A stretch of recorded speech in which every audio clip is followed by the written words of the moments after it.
Resort में विवाह नई सामाजिक बीमारी। कुछ समय पहले तक शहर के अंदर मैरिज हॉल में शादियां होने की परंपरा चली, परंतु वह दौर भी अब समाप्ति की ओर है। अब शहर से दूर महंगे रिसोर्ट में शादियां होने लगी हैं। शादी के 2 दिन पूर्व से ही ये रिसोर्ट बुक करा लिए जाते हैं और शादी वाला परिवार वहां शिफ्ट हो जाता है। आगंतुक और मेहमान सीधे वहीं आते हैं और वहीं से विदा हो जाते हैं। जिसके पास 4 पहिया वाहन है वही जा पाएगा, 2 पहिया वाहन वाले नहीं जा पाएंगे।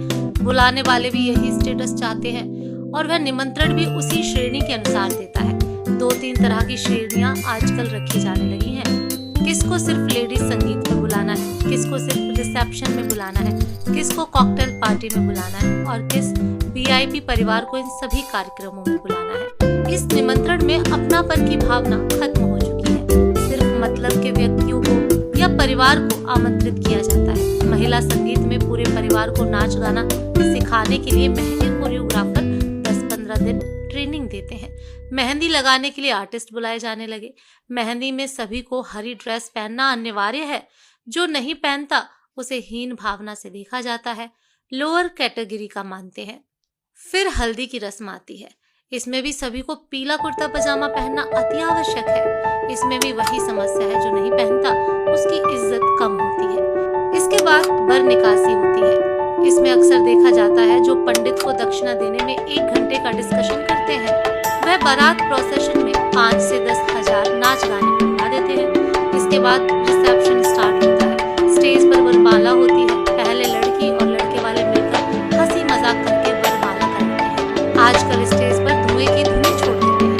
दूल्हा दुल्हन को अकेले छोड़ दिया जाता है, बाकी सबको दूर भगा दिया जाता है और फिल्मी स्टाइल में स्लो मोशन में वह एक दूसरे को वरमाला करते हैं। साथ ही नकली आतिशबाजी भी होती है। स्टेज के पास एक स्क्रीन लगा रहता है, उसमें प्री वेडिंग शूट का वीडियो चलती रहती है। प्रत्येक परिवार अलग अलग कमरे में ठहरेगा, जिसके कारण दूर दराज से आए वर्षों बाद रिश्तेदारों से मिलने की उत्सुकता हो गई।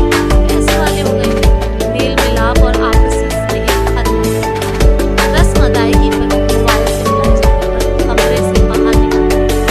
सब अपने को एक दूसरे से नहीं समझते हैं और यही अमीरियत का दम उनके व्यवहार से भी झलकता है।